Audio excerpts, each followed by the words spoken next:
Sadek mar otieno wantiere kod mathoth Nyakwaramogi gin weche motenore kod iko mane otim mar kwan ji 31 mano wito ngimagi masira mane ni Chesongoch. Wantiere kod weche motenore kod ng'eto e weche mag chulo school fees kokalo kom mbui mar e-Citizen, weche mag siasa mopogore opogore e pacho kama bende dhi nyime motenore yiero mibro bagi tarik 20 kod abiriyo mibro bagi e pacho kaendi mangima e kuonde mane ibro bagi pacho kod IEBC kaachiel kod bende weche ma otenore kod somo ma ogol kod jatend migawo mar somo Julius Migoso Gamba wi kwan kuo mar penj to kod duoko mar KJSEA kinde ma brobetie.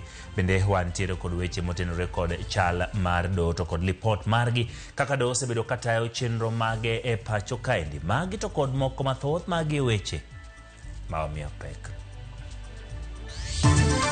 Kweli kama tungekuwa na environment mzuri, miti imepandwa, watu wanalima mahali ambapo inatakikana, basi hatungekuwa na shida kama hiyo. Ringre ji 31 mag jogo manowito ngimagi e masira mar sienyruok kelo e gwenge ma Chesongoch ketie kargi mogik mar yweyo. Tumepokea taslimu vijisanduku hapa karibu 39 ya kupelekwa katika sehemu mbalimbali, sehemu 22 ambazo kura zitapigwa katika taifa nzima. Muchungne yiero IEBC ochako keo sanduge kod kalatese mag luto mbulu e gwenge 22 ibro bagi yiero madundu tarik 27 mar dweni mar 11. Hii eneo ya Migori na South Nyanza kwa jumla imekuwa ikipata shida ya stima. Inakuja inapotea.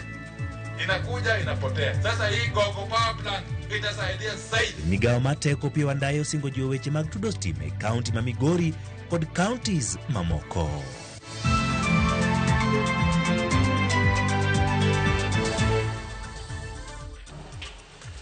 Nyakwaramogi laiwa duto mag tudruok oyaw nyalo tudri kodwa nyinga Ochieng Emmanuel jaloko marwa en Belinda Phillips bed kode chakruok nyaka gigo. Kawachako en lit gi kuyo ne okwako gweng' ma Chesongoch e kinde maringre ma jogo manowito ngimagi e masira mar sienyruok mar lo ni keto e kuondegi mogik mag yweyo.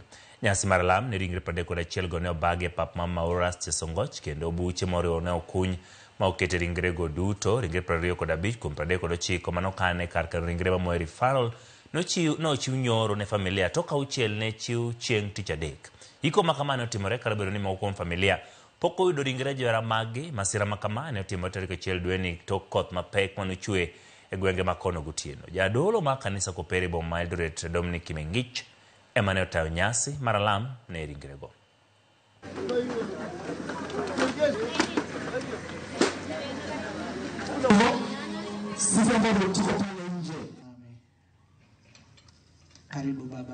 That solution, the lasting solution to the menace of landslide in Kerio Valley, is not going to be a solution that is easy. It is a solution that will take hard decisions that must be made. Na kwa hivyo mimi nataka kuomba wale viongozi wote wamezungumza hapa.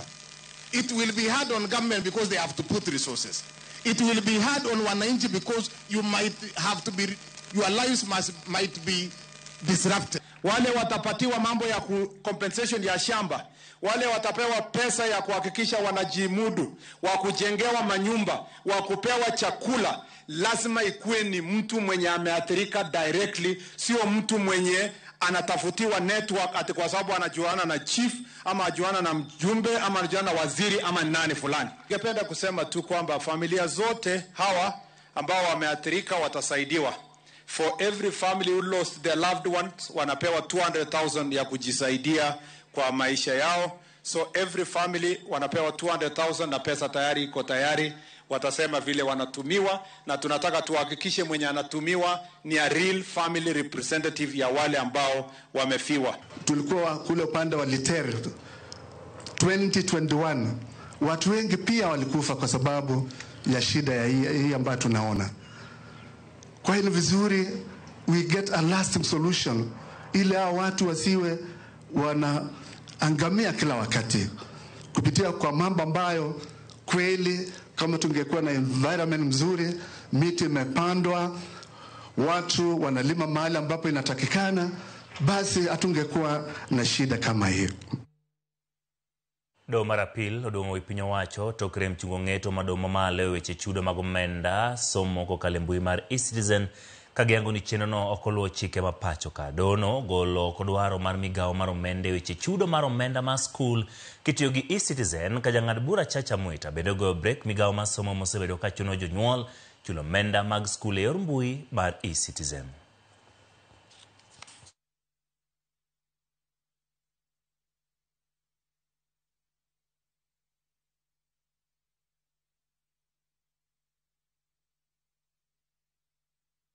Kawere gimano en familia mar johala kendo jarimba piko Anthony Otieno majegni 30 koro yuago ratiro toknek mare kar dak ma Meridian gwenge ma South B bore Nairobi. Mana kaka Efinya Kidi lero, Anthony notero simbo ng'we yamo ne owadgi customer manonyiepo kuome kod min ode to bang'e nokoyudre e yor simu. Tarik 18 dwe mar 11 higani Anthony Otieno majariemba piko nowuok kode kachiel kod minode madhi tich kaka pile. E yor tich ne giyudo customer madwaro nyiewo simbo ng'we yamo kido mar iPhone 17. To kaluwore gi tich Anthony mariemba piko en mane otero simu makamano ne owadgi customer no e gwenge ma South B buore Nairobi. Ne wayudo order mar sim iPhone 17 to nikech en emong'eyo jo simgo koro yeye ndio huwa na organize kwa wayudo delivery mar sim. Koro en odhi kaw sim to anamie number client ba giwoyo kode ong'ise ni mondo ter sim South B Meridian apartment. Koro kaka nokaw sim bodhi nagochone kapenje kosechopo i client bong'isa ni eka chopo rit matin abro gochoni. So kutoka hapo nilikuwa nampigia simpati, nikajaribu kupigia client pia walikuwa mezima simu, both mwenye aliitisha na huyo brother mwenye alikuwa napelekewa confirm simu. Bedo ni ne okonya liude yor simu minode nowuok kachiel nyake gwenge ma South B mar fwenyo yor wuon pargi. Ikielekea majioni nikambia ndugu yake koro kamuchope ni padhiwa manyo wadu kama no tero delivery. So tukatoka tulichukua pikipiki tukaenda kwa chopo kono ne wayudo jok moko endarabo ngisowani kuna delivery guy mwenye alikuwa amepeleka delivery na amepatikana kama ameuliwa kwa nyumba. So wakatuambia kama mnataka kwenda confirm twende police station. So newadhi police station tulika tukangoja OCS penye alifika alikuja na kabox kengine kadogo ilikuwa na hizo I think ni ID Anthony. Akatuelezea what happened, akatuambia hadi walishambeba amepelekwa CT. So tulirauka asubuhi tukaenda tukaconfirm bo wayudo ni N, lakini venye alikuwa ameuliwa alikuwa amefanywa tendo la unyama. Sijaiona kama hiyo. Tipo Magwang Dede e kar dak ma Meridian gwenge ma South B kama Anthony notere simu makamano onyiso kinde manochopo e kar dak no kod ot mabende notere simu. Kata kamano Anthony nokowuok kanyo ka wuon odno ema nofwenyo ringre mare kotwe kendo pand e bwo tanda. Nyaka sani obila dhi nyime gi nonro margi mar fwenyo achije ariyo mane okodesa odno mabende tipo onyiso kowuok e kar dak ma Meridian gi nyamburko moro kido man Nissan Note. Familia mare koro dwaro mondo piny owacho odonjre maneno ni Anthony oyudo ratiro mare wirani oken kare tim mane otimne. Gidwaro bende obila otim nonro mapiyo mandhiyo achije manonego Anthony kendo kawnegi okang' mager mar chik. Nyathiwa no ochodo chunywa nikech en manyocha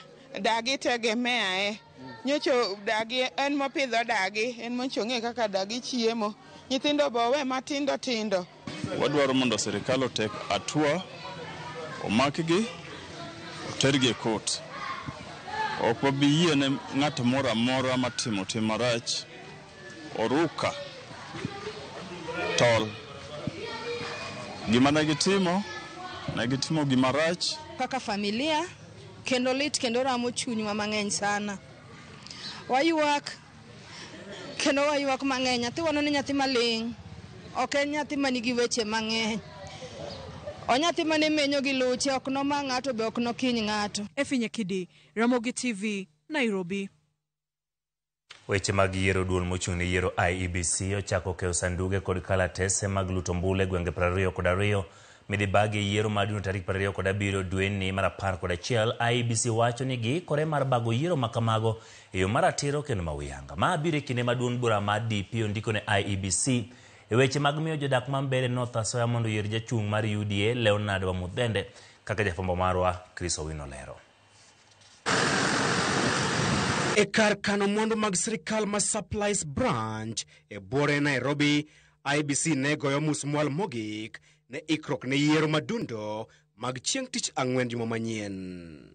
This going to Chemundu, Chemundu. Sanduge kod otese mag goyo ombulu ne iketo e loche mag NYS e bo arita motegno mar obila kochomo gwenge 22 ma idhi bag yiero madundo pacho kae. Tuko hapa katika gala hii ambayo mnaviona hapa ya IEBC hapo industrial area ili tuweze kusafirisha makaratasi za kupigia kura na vifaa zote za kupigia kura katika sehemu mbalimbali ya taifa letu ambalo by elections zinaendelea katika msimu huu. Tumepokea taslimu vijisanduku hapa karibu 39 ya kupelekwa katika sehemu mbalimbali, sehemu 22 ambazo kura zitapigwa katika taifa nzima. Ebotelo mar commissioner mar IEBC Hassan Nur Hassan, IEBC osingone jogo ombulu mag gwengego ni yiero idhi bago e yo man thuolo kendo kwayo gi mondo giwuok oko mar yiero jotendgi manyien. Tume hii ni tume huru na tungependa kusimama katika hali hiyo kuhakikisha kwamba kila Mkenya anapewa wakati mzuri na kuna usawa ya kupiga kura bila kushurutisha na mtu yeyote ili aweze kujitafutia kiongozi ambaye anafaa kumchagulia. Sisi yetu ni kutengeneza mazingira mema ya kuhakikisha kwamba uchaguzi imefanyika bila shida yoyote. Magiti moreki ni makweth mobalo kod sirikal okalo kuom gai mar DP JB Muturi ndiko ne IEBC e mano magiwacho ni encheno mar miyo jogo ombulu mambere North Asoya mondo gigone jachung' mar UDA Leonard Wamudhende ombulu. E oboke mare, Muturi ywak ni giseyudo maling'ling' ijonjori ma okibo ma Nairobi kod Thika ibiro tiyogo e kinde yiero e bwo telo mar obila morwako lewni mag raia. Hassan Nur kata kamano orienore ni ng'ata mabiro ketho chike mag yiero biro bedo wendo mag obila. Ningependa kuambia wakaji wa Kasipul Kabondo ya kwamba usalama imeimarishwa. Tumepewa ahadi na Inspector General wa Police katika mkutano tuliokuwa na yeye wiki iliyopita, na kila mtu atapiga kura yake bila tatizo yoyote. Watu wajitokeze kupiga kura mapema na waende nyumbani wakiendelea na shughuli zao za maisha. Kwa hivyo hakuna wasiwasi ya usalama. Yiero madundo makarchung od bura mambere North iketo pi mapek marmbi ikin jalbiten piny Professor Kithure Kindiki odogai ma DCP Rigathi Gachagua gino majonon siasa wacho ni dhi yango ni en ng'ano ma en ogai mar jomasawa ikin Kindiki kod Gachagua. Ikrok ne yiero madundo madhi timore tarik 27 dwe mar 11 higani ochopo e ng'iende e kinde ma IEBC ochako chenro mar kowo sanduge kod kalatise mag goyo ombulu e kuonde yiero 22 ma idhi bag yiero makamago. Chris Owino, Ramogi TV, Nairobi. Pod wantiere weche mag yiero. Obila mane riko chopo mar geng'o tulo kinde kisera mar ombulu e kar chung' bura ma Malava noyudore kama diny tok johera mag kweth makwedo piny owacho gologi gi ng'wech tok kane obila geto chungo romo mag kwethno. Magi timore seche ma kweth ma Kenya Kwanza to seyo mokalo riwruok makwedo piny owacho kuom gino ma giwacho ne giseyo tulogo. Eric Owenga nigi ler. Johera mag kweth makwedo piny owacho mane rik ikre mar loso pap motelo ne sero ombulu ne Seth Panyako nok mager gi obila ka pino ma erito ko obila chungo romo margi nyadiriyo. Kenya Kwanza imekuwa na mkutano yao hapa kwa mashule kama wanafunzi wanafanya mtihani, hakuna mtu ametatiza hiyo mkutano. OCBT wa Malava, tafadhali wachana na watu wa Malava. Tumekuleta uchunge usalama wa watu wa Malava ama ufuruke watu wa Malava. Bangi godhiambo ne gibago romo margino seche mane moko kuom johera mag Seth Panyako chichin piny owacho geto tamo gi bago romo no. Najua kuna mpango Alhamisi jayo Mwinyi msipige kura, iwe mali hiyo yote ni tear gas. Kina mama akimbia aseme hatutapiga kura. Tujiunge sisi wote pamoja. Tuamuke asubuhi na mapema, tumpigie Mheshimiwa Panyako kura na tuonyeshe kabisa, tuonyeshe nchi yetu, tuonyeshe ulimwengu kwamba Wakenya tumeamua tutaungana. Seche go bende kweth mar serikal no dhi nyime gi bago romo margi kendo ne gigoyo debe ne jalaro komno gi otiko mar UDA David Ndakwa. Kama gin bende ne gisemo mokalo kweth makwedo piny owacho kuom jimbo tulo e Malava kanyo. T-shirt ya Malava. Atu wanaleta Kunz Malava. Nikisema hivyo mnasema Riswa. Wasilete Kunz Malava. Waende wasiende. Ni Ndakwa si Ndakwa. Aingie bunge. Kakamega mzima yote. Watu wa Malava. Nyinyi ndio mtatoa mbunge wa opposition. Aenda akose kuleta maendeleo katika Malava. Mnakubali kwenda opposition? Mtaka kwenda opposition? Yere madundo mama Malava biro bedo kod piem mapek mokalo chieng' tich ang'wen mabiro. Eric Owenga, Ramogi TV. Podwa ntiere weche motenore kod mano, jotelo masawa ma piny Kenya ma otenore kod kweth ma kwedo piny owacho kwa mondo mewere kodgi mondo giti kod piny owacho kaka yo mayuayo dongruok kuom piny owacho mamalo, mano mar William Ruto. Jalup jatend piny Kithure Kindiki manotelo ne chenro machiwo sire gwenge ma Gachagua wuokie. Bende ne oseyo Gachagua kuom dwaro golo joma sawa e piny owacho okang' moyango ni ok bi kelo lemo mathoth kod dongruoge madwarore. Ne omanyo sir mar gwengego mag masawa ma ugwe kendo manyo mbulu motelo ne yiero mar higa mag 2027. Of the Republic of Kenya.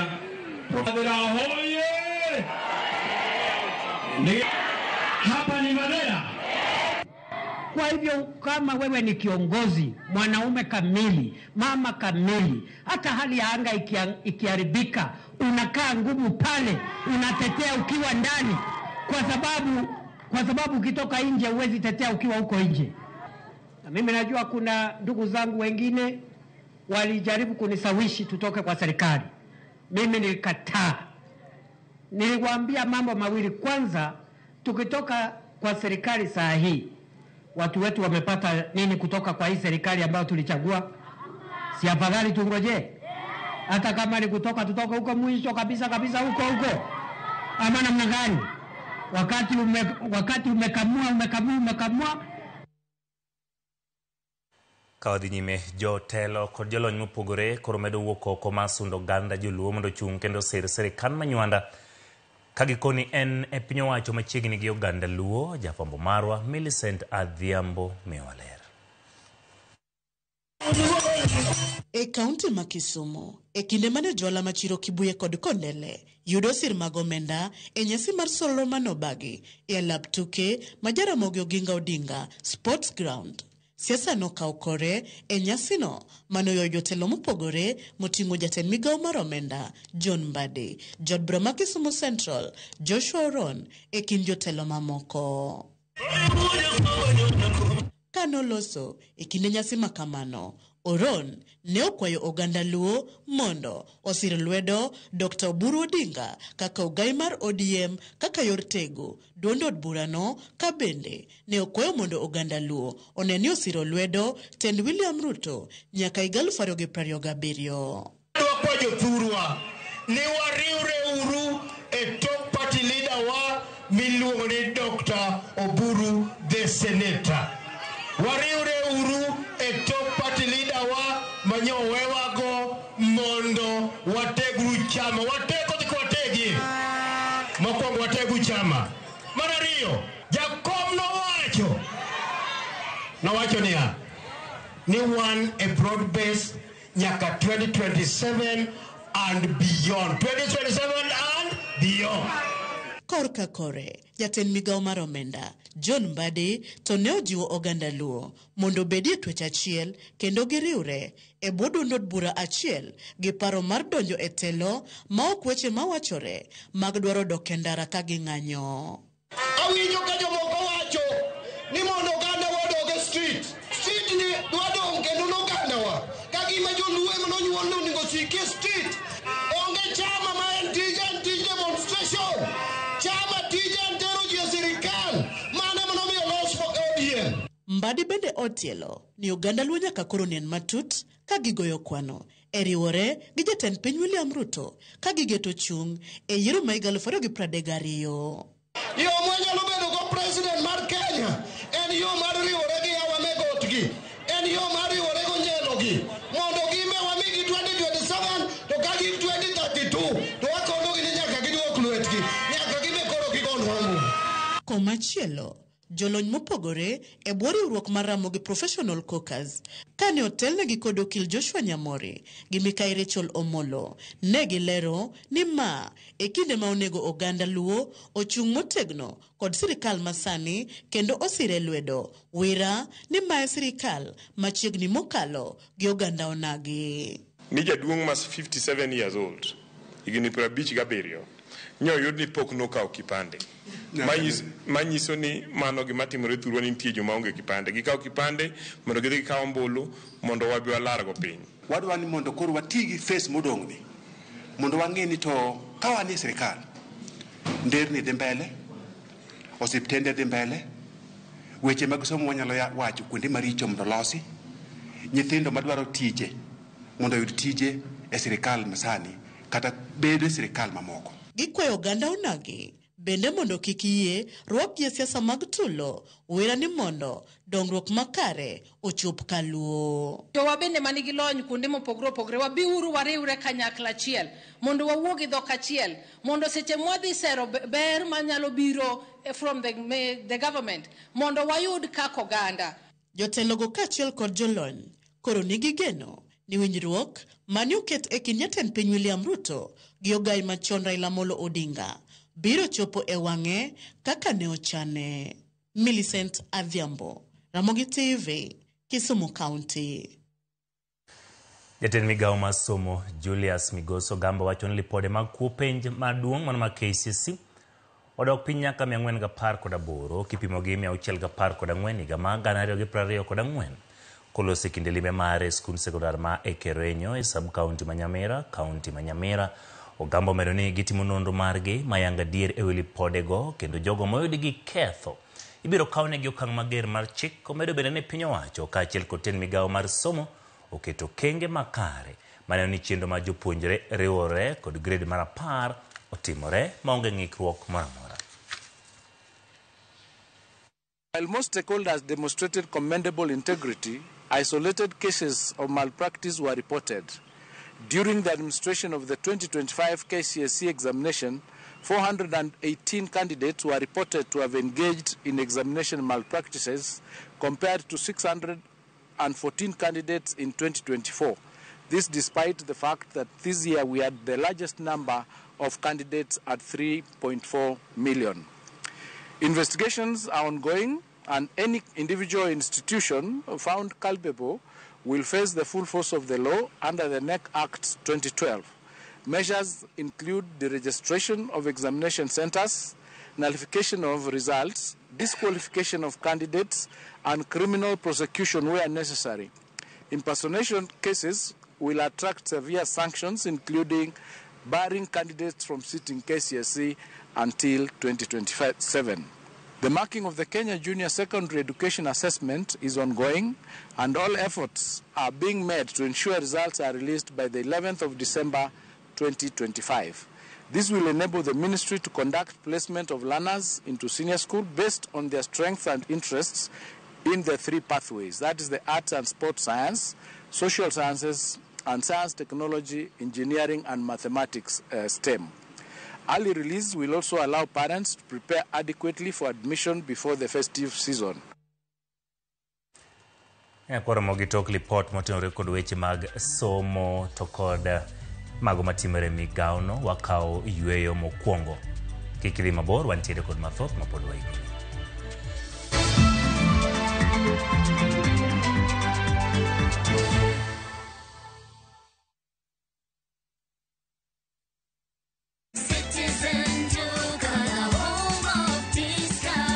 It's big, it's better, it's the November prize crush only on Citizen Duka. Usipate stress ya shopping this November. Citizen Duka itakupanga. Fanya shopping yako hii November kupitia Citizen Duka uweze experience our November prize crush on different items of your choice. Every shilling saved counts only on Citizen Duka, your home of discounts. Citizen Duka, the home of discounts.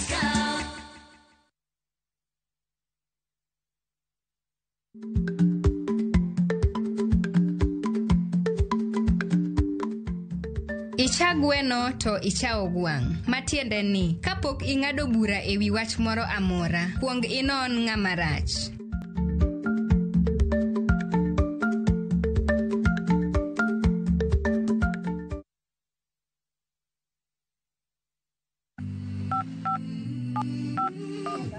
Hello. Yes. Naongea na Yvonne Wajiku Kangara. Yes. Niko na furaha sana kukuambia wewe ndio mshindi wetu wa kwanza. What? Yes. Kwa majina naitwa Yvonne Wanjiko Kangara. I'm 20 and I have 2 siblings. I'm the firstborn.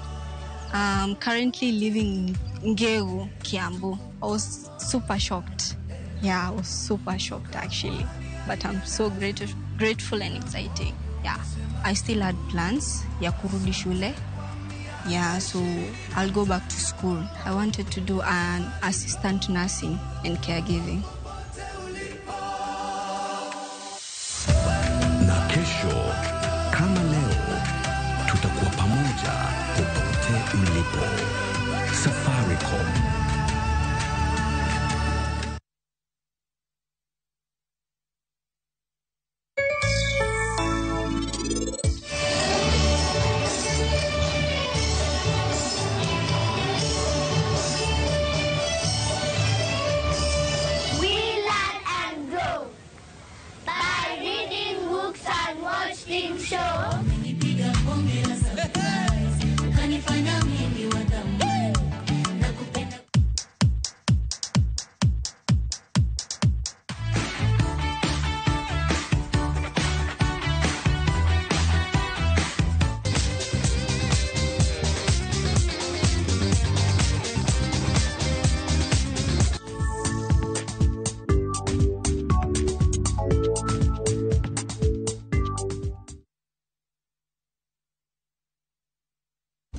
Teke na Wigo Boda. Chanua Jam, fika on time at the lowest charges in town. Vaa helmet and ride in style. Ni safi, ni safe, na ni easy kwa mfuko yako. Wigo, your trusted ride. Download the app now. Ama SMS Wigo to 20425. You'll fike right on time. Wigo, your trusted ride.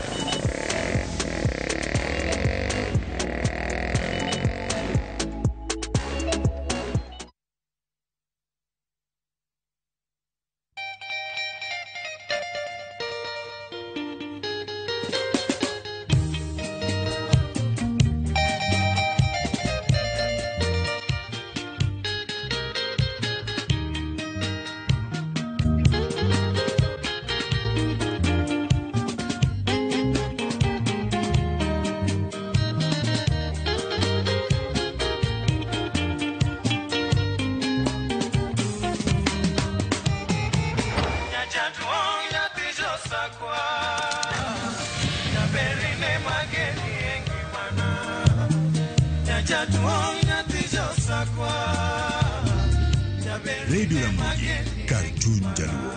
Radio Ramogi.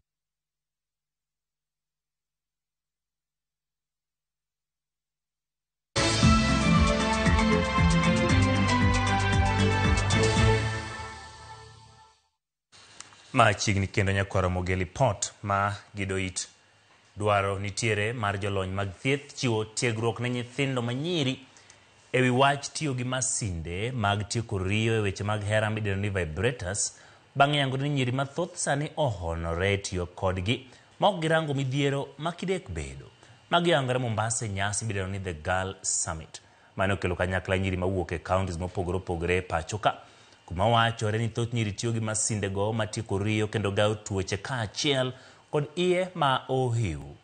Joja oko ni giler.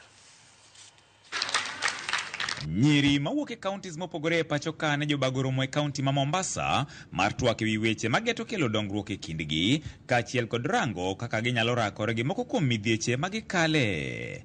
E romono mane otisi ni The Girl Summit, achiel kuom gigo mane onyiedhore en ni kwan mathoth mag nyithindo manyiri sani odonjore e tim mar tiyo gi masinde mag tieko riyo e weche mag hera midendo gi dho ngere ni vibrators.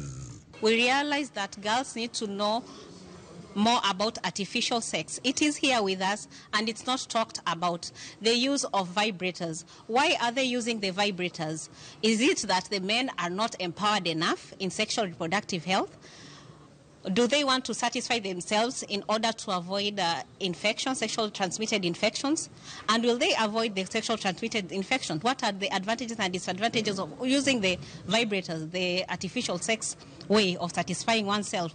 We need to talk about it. We need to raise an awareness of it and to sensitize people on it. Luoro mantiere en ni thoth gitiyo kod yie mudho kata mana e yor hola kendo gikia midhiero magigo kidek kelo negi. Realize that girls at the age of 14 years and above have been using vibrators.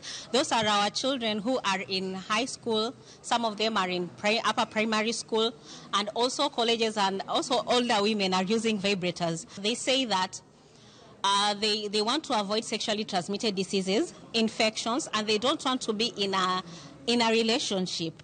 We are also empowering our wasichana kwamba wakati wanapokuwa idol wajiathari sana na watu wanaojihusisha nazo. Zile party, ghafla kuna birthday party ameenda, sijui kuna bridal shower ameenda, sijui kuna kitchen party ameenda. Katika zile party ndio kuna zile agenda, ama mara kwa TikTok mtu yuko live. Ne bende gikoni dwaro nitiere mar nywando nyithindo manyiri e chenro mopogore mag kedo gi lokruok mag kor lwasi, gino ma samoro miyo moko kuomgi weyo sikul kendo donjo e keny momondo. Swala ya mazingira na climate change inaathiri wasichana. Jambo la kwanza ni kwamba there's food insecurity, kwa sababu kumekuwa na ukame kwa muda mrefu ama kumenyesha, mfano Elgeyo Marakwet kukakuwa na landslides. Hao wasichana, na sio wasichana peke yake, lakini kwa sasa hao wasichana wanakosa vyakula, inawapeleka kwenda katika ndoa za mapema, na pia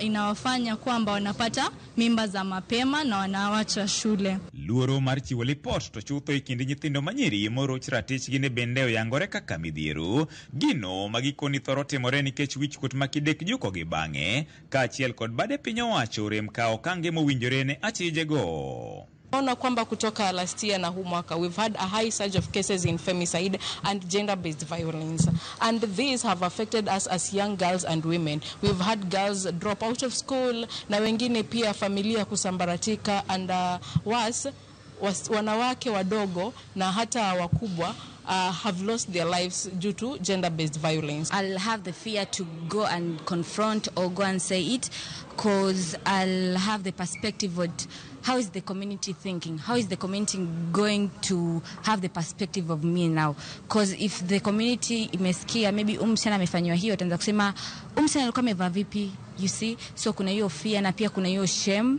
This is not an easy thing. We've always been complaining about inclusions. As a refugee women, most of us are very vulnerable and we are going through a lot. So our issues are never heard, but this is a very space for us. We are learning a lot, and we are going to create a lot of change in the community. George Aoko, Ramogi TV, Mombasa. Doma pacho kose ndiko dok pingi kwan atamalo pradek mag kwan buche mosebedo kayuare doho. Makarabiro ni kwan buche mechwele nyim doho to medore gi kwan atamalo prabich kod aboro. Omen ranyisi ni piny Kenya dwaro mondo winy mapiyo kendo ng'adi buche kaka owinjore mar yudo ratiro margi. Ochieng Levis, Elvis nigi mathoth. Mwilo wacho ni tiyo makare kod mwandu mag doho konyo kelo winjruok kod geno ma jopiny e chenro mag doho. Oyango ni kata obedo ni doho oseketo okenge, pod nitiere dwaro mar yango rode kod rem manitiere mondo ober chenro mag doho. If performance is the body of the judiciary, then integrity has got to be its soul. Without it, no achievement, no innovation, and no reform can command public trust. This year saw several commendable steps. We've seen stronger disciplinary systems. We've seen clear clearer ethical frameworks. Jang'ad buche Koome bende olero ni okenge mag chako chenro mag mahakama popote osechwalo chenro e doho mopogore opogore gwenge kod oseduoko piny pek mosebedo e doho. Olero ni chakre ne chenrono 2019 nochwalo e doho mopogore opogore ka 2014 osetieki kendo ma osebedo chenro mag winjruok e ng'ado buche e Kenya mangima. And a 58% increase in civil cases compared to previous year. This increase in civil cases was largely driven by the small claims courts, which recorded a staggering 58% increase in case filings, reflecting its success as a transformative engine of access to justice for individuals and small businesses.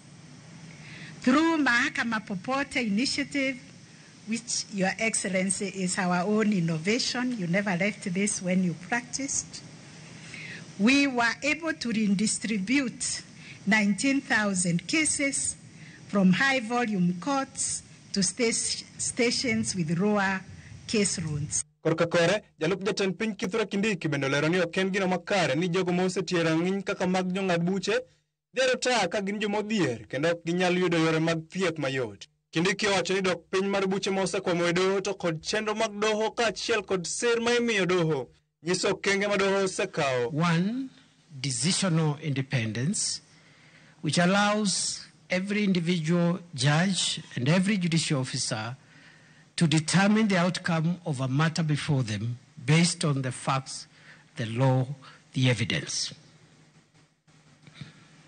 There is no negotiation about decisional independence. That one is pure and it is complete. Chieng Elvis, Ramogi TV. Miche gi miche mag rowere gwenge mag Nyanza pod mole kuonde mag ndikruok mag jolutombulu e chenro motele gi duol matao yiere pachoka komakore gi riwruoge mopogore opogore. Riwruok mar Kenya Youth Transition Initiative bwo jagoro mongire migawo mar rito alatra Raymond Omolo chwalo chenro makama e kor gwenge ka nyaka sani mohewo rowere 3,000 osendikore kaka jolutombulu.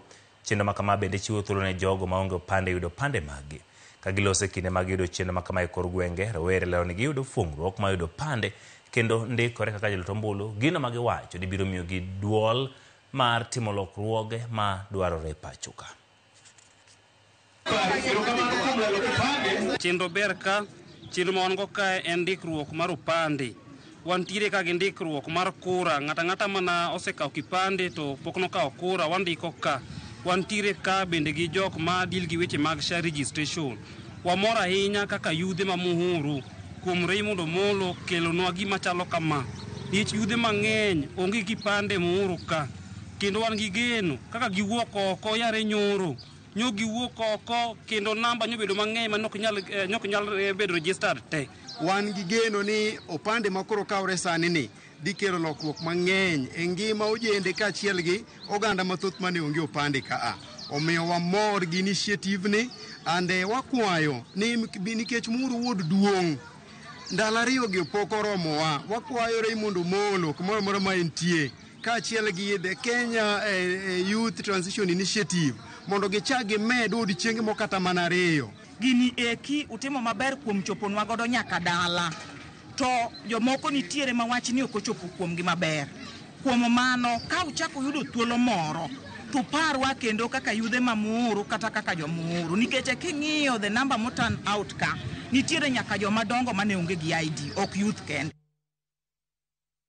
Jatend migawo mateko Opiyo Wandayi wacho ni achiel kuom gigo ma thiro dongruok mar oganda Luo en rem riwo lwedo kanyakla kod bedo gi winjruok makare kolose kinde nyasi machako ayanga riwruog jofwambo makaluo kata jofwambo welfare group.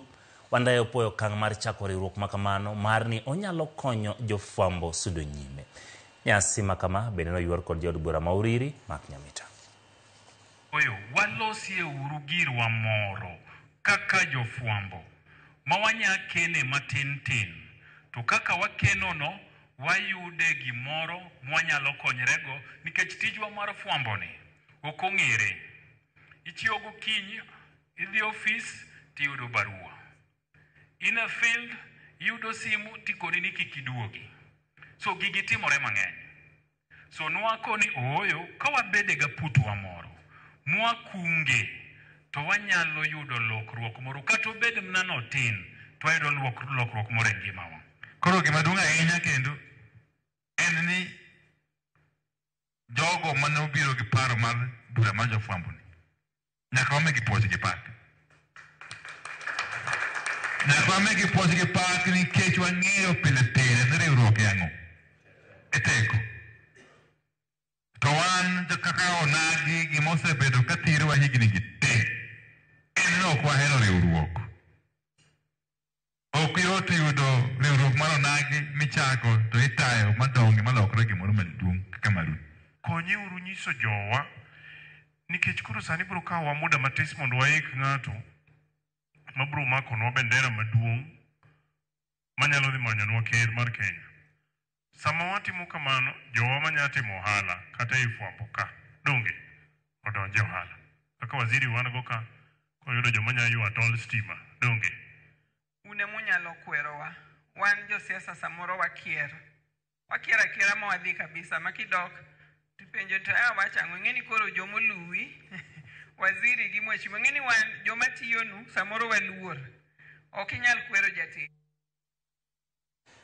Jatend migawo mar teko e pacho ka James Opiyo Wandayi osingo jiwo weche mag tudo stima e kaunti ma Migori kod counties mamoko e gwenge mag milambo ma Nyanza e kinde ma kwan mathoth to ahinya e sub county ma Oriri kod Nyatike pod ywago stima. George Juma nigi ler. E chenro mane ni mier kaachiel kod gwenge koro tudi kod sitima e pacho kae, jatend migawono mar teko e pacho kae Opiyo Wandayi ne olimo sub county ma Oriri kaachiel kod Nyatike e kaunti ma Migori kama ne otelo chenro mag tudo stima e gwenge mopogore opogore. Wandayi kinde twak mane no yango ni piny owacho oseketo okenge mathoth ma oting'o gundho kar dag stima no mar gogo mondo koro gol stima mathoth ma koro nyalo konyo tieko lal mar stima ma osebede kinde ka kinde e gwego mag South Nyanza. Nyingi sana hii eneo ya Migori na South Nyanza kwa jumla imekuwa ikipata shida ya stima, inakuja inapotea, inakuja inapotea. Sasa hii Gogo Power Plant itasaidia zaidi ensure stability of electricity. Sasa hivi ninapoongea mpango ya ku-upgrade Gogo Power Plant from 2 megawatts to 8.6 megawatts imekamilika. Owacho ni piny owacho oketo omenda maromo bilion 2.7 ma idhi ti tudo sitima e kaunti ma Migori. Kupitia kwa serikali kuu na parliament yenyewe, Mheshimiwa Ruto alitenga na akaweka kwa bajeti karibu shilingi 2.7 billion for this county only, kwa ajili ya kuunganisha stima kwa wananchi. Sub county ma Oriri kod Nyatike gin ma obende lipode koro yango ni kwan gwenge mathoth kaachiel kod mier pok otudi kod sitima kata kuonde machalo kaka mag skunde mathoth kod siptende bende onge kod sitima. You look at electricity coverage of Migori County, Nyatike and Oriri are still lagging behind. I sit in that committee and I can say here authoritatively that we are still below average compared to Awendo and Rongo. We are still very far. One sub-location, Komenya. Those guys have not had power for the last 9 years, was it? I have raised this thing severally at REREC.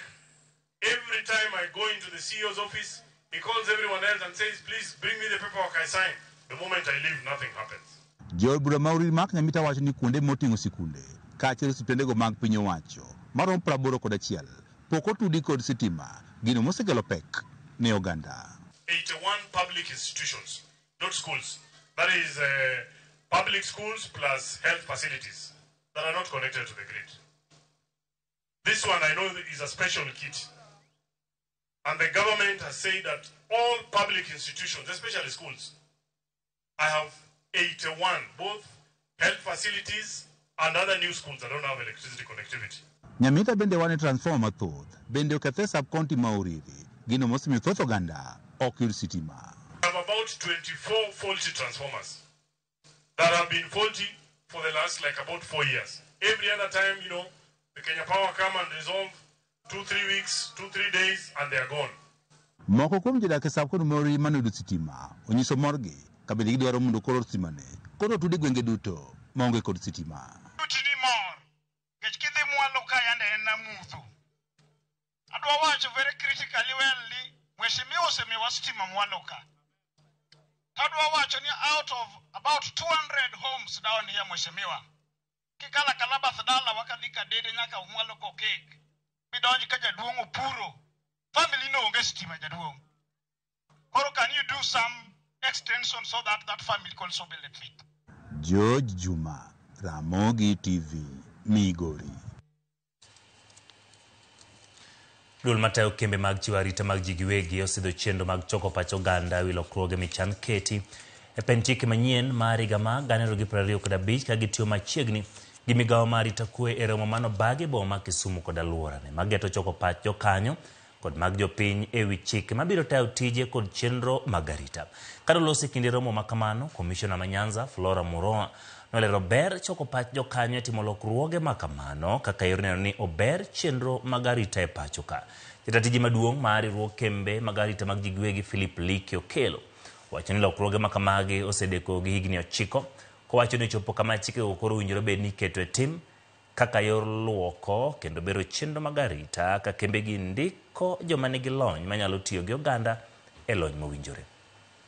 I'm cheating on my wife if I have uniforms plus the reflector, then you have appropriate food, any other elected position, so I don't have to go to the data.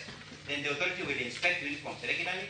And what we've provided in that hard schedule is... We are having a public participation so that members of the security firms and other members of the public, including the national security sector present, can be able to give their views on the regulations that are with us today, 4 of them, and we expect that out of their participation, we are going to get to make these regulations better.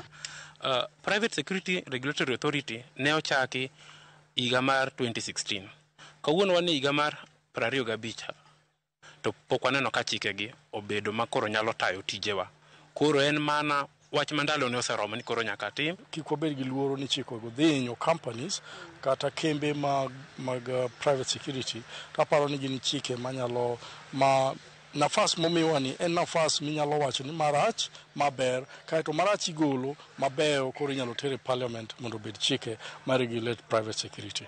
Weche mag discussion mag regulations gi to this time round mondo kibedi mondo gifuatilia security firms. Askari osebedo ka kale pek to gimalich bende mwawacho nitie representation mag the board. Wakwayo ni mondo government ongi kambi machudo maber kikaw representation to kaw mana jok machulo the minimum wage. Bengi ma NCBA komakore gi duol mochung'ne keyo pi alwora ma Nyanza Lake Victoria South Water Works Development Agency oketo winjruok ma chako bero chenro mar keyo pi alwora ma Nyanza. Bengi no kumano chiwo tangi 24 mag lita 5,000 ne duolno. Kanlose chenro ma chiwo tangi go jatatije bengi ma NCBA Tyrus Mwithiga wacho ni gigeto tieko midhiero manok mar pi kod neno ni oganda yudo pi maler kinde duto. Omedo ni ma en achiel kuom chenro ma gitayo mong'ere ni Change the Story program. Magero cholo dongruoge kor gwenge, ber alwora, weche somo, koting'o malo yore yuto mag oganda. Jacqueline Kemunto man jatatije maduong' mare korka kore no nyiso morne ni bengi mar NCBA kagiwacho ni mano en chakruok matiyo kanyakla ni oganda maonge pi yudo pi maler e alwora mar Milambo kod Nyanza ma Kenya. Where we are honored to have made a donation of the first of 24 of 200 tanks that we were requested. We're particularly proud that this is the first bank that the board has partnered with in this manner, and we believe that this is a powerful connection with your vision, our Change the Story platform, which seeks to shift our mindsets and the story around how we live and do business. We made a request of 200 tanks because, as you are all aware, as an agency we deal with water, and we have a program under water harvesting where we issue tanks to schools, to marketplaces, to hospitals. And we approached the NCBA Bank, which promised to give us 200 tanks, and they have given us the first batch of 24 tanks. And we are very, very grateful to them, and we want to assure the bank that we will keep partnering with them as we look forward to having more products. Tok report machal kamano Nyakwara Mogi wa kauyo ka waduogi weche mag tuke kik idhi mabor.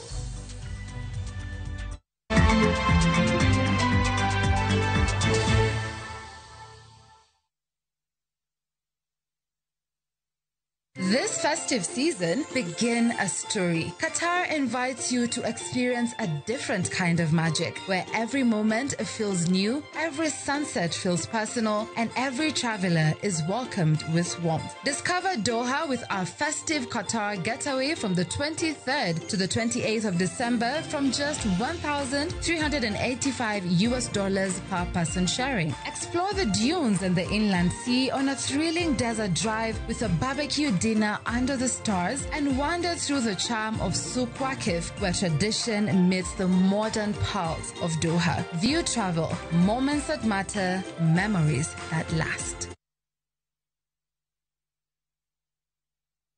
Are you a Kenya government civil servant na uko na emergency?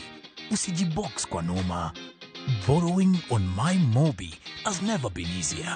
Simply register, apply, approve, and get your cash in minutes. Dial *531# and get up to 20,000 shillings to sort your emergency and pay from your next payslip. No paperwork, no drama. Ni wewe tu na simu yako. With MyMobi, now you're in control.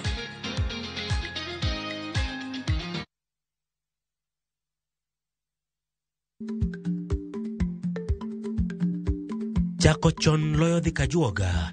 Ma tiende ni bedo gi ikruok momondo, geng'o masiche kod midhiro mang'eny mabiro e ngima dhano.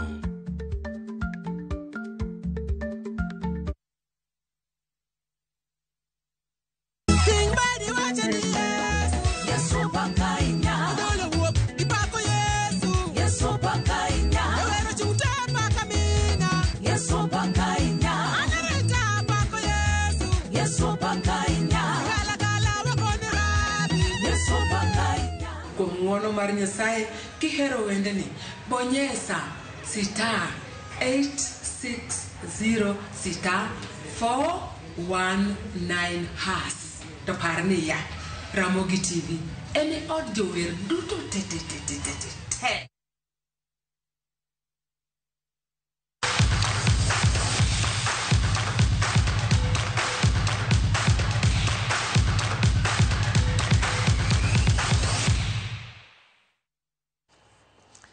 Machiegni weche mag tuke, tim Kenya jotugo maikgi ni piny mar 17 wuok achien gol achiel kendo loyo tim mar Rwanda gonde 2-1 e tuke mag manyo tiko tuke mag pinje Afrika madhi nyime boma ma Addis Ababa e piny Ethiopia. Tim mar Junior Mavumbi Stars noyudo gol margi mokwongo e dakika mar 36 kokalo kuom jatugo Nishimana Olivia. Tim no metayo gi kocha margi William Kanu Muluya noduogo mager to jotugo wuok e yweyo e dakika mar 68 kendo no yudo gol kokalo kuom jatugo Chola. Jatugo Nasa Siro nomiyo Kenya loch tok loyo gol mogik e dakika mar 76 ma en loch mokwongo e twegi ne Kenya to kuka modhi gol 1-1 gi tim mar Somalia tich ariyo mokalo.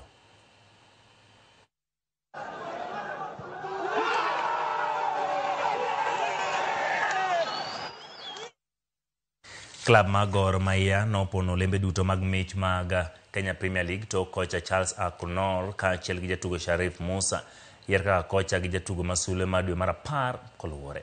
Mich ma kamagi oduogo kuom thuolo mokwongo chakre higa mar 2018 ka chenro ma jogo machano michgi en medo ndhadhu mag tuke adhula lig maduong' ma pacho ka. Musa ma bende obedo gi tugo makare kendo konyo klab ma Kogalo yudo loch e tuke mopogore opogore nomiyo kombe ka achiel gi omenda mar $50,000 e kinde ma kocha Akunor bende omiyo kombe gi omenda tok tayo Kogalo yudo loch mathoth dwe mar 10.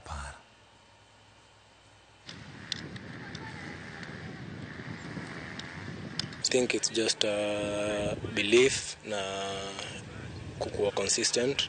It was one thing I was working for, to be consistent, and I think it may pay.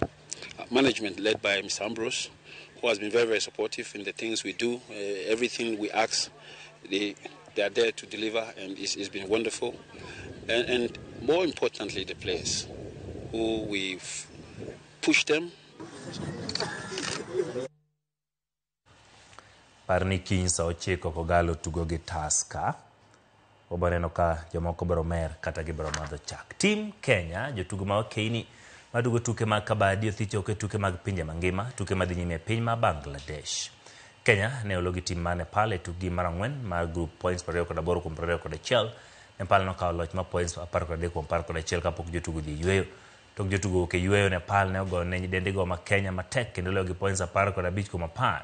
Kenya sedo ma locha chele tukegi kama biro bedo kang mokwongo ma Kenya wuok e tukegi e tilo mag grube. Right corner, and strong John. Sundar shuffle bhabe. Timbe 17 kamutingo South Korea, Iran, Egypt, Rwanda, Uganda, Ivory Coast, Eswatini osendikore mayore tuke mag taekwondo pinje mangima jotugo ma higni piny ma 21. Kano loso gi Ramogi TV kocha ma tim Kenya Joseph Mwanda olero ni tim Kenya moting'o jotugo 16 dhi nyime gi timo ikruok margi ka tiegruok mag Kenya Academy of Sports. Kenya geto tiko makare ka tuke makare tukegi mag pinje mangima tok riwruok mar tukegi pachoka komakore gi piny owacho miyo jotugo ikruok makare matone tukegi. Tukegi biro bago e pachoka kuom thuolo mokwongo e kind tarik 3 nyaka 8 mar dwe manyien. Phoenix tukakuwa pale kama wiki moja. After hiyo wiki ilipoisha sisi tukakuja hapa Academy of Sports, na kwa kweli tumekuwa hapa wiki moja kama wiki moja hivi, na timu hii imekuwa ikifanya vizuri. Tumekuwa tukiwafundisha, tumejaribu kuwapea ujuzi wa kuja kupambana na wale wageni ambao wamenakuja kwa mashindano haya.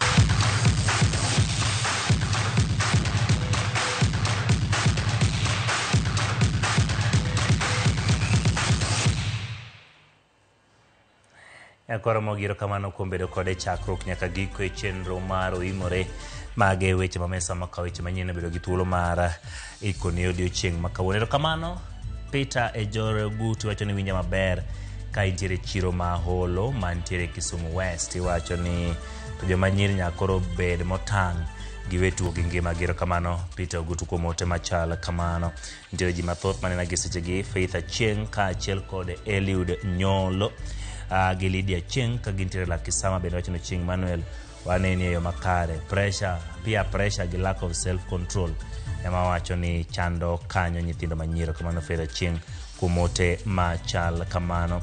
Antiere kanyo kod Richard Ogodo kama nitiere gwenge mag Eldoret en ka achiel kod jaode Mama Kimberly gi Isaac Ochondo wacho ni Chieng' Manuel waneni e yo makare. Breg piny ochot. Pero kamano Richard Ogodo kumote machal kamano ka intiere gwenge mar Eldoret no ote mari. Akumu Joseph bende wacho ni Chieng' Manuel ni yo makare. Wacho ni en ka achiel kod tije mag timo Akumu Joseph Builders Company. Wacho ni ber ka jotelo mawuok e gwenge mag Nyanza bende jiwo tije mag rowere machal kamagi manigi were to kod kembe matindo tindo ka gimiyo gi thuolo mar timo tije e county. Kamano Akumu Joseph and Builders Company kuom ote marino. Gin ji mathoth manena kainde dote kowuok e gwenge mag Asindo. Erokamano Cleophas Olocho jono Chieng' Manuel wantiere Dhonam.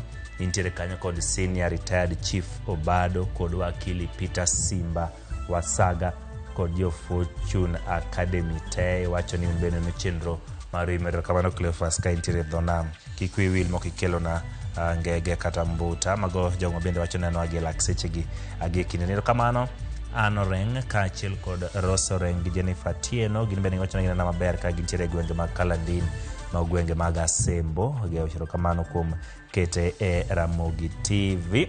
Margaret Okongo, Mariko Okongo ka achiel kod Joy Okongo gi Charles Joshua gi Mary gineno ka gintiere gwenge mag Nyapiedo e gwenge mag Game. Gin bende giwacho ni gineno oimore kendo gimor kaka weche manyien chopo negi e Ramogi TV. Gin ji mathoth ma neno gi kinde ni. Erokamano kuom kete Ramogi TV mane mokelo e giko mar mi weche manyien. Nyinga Ochieng' Emmanuel jaloko marwa ne en Belinda Phillips. Ubed gi otieno mokwe awe ukanyo kod DJ Kolo Call Instrumental kaone nchini Tich Abich di nyaka yiengni matin. Oritiur.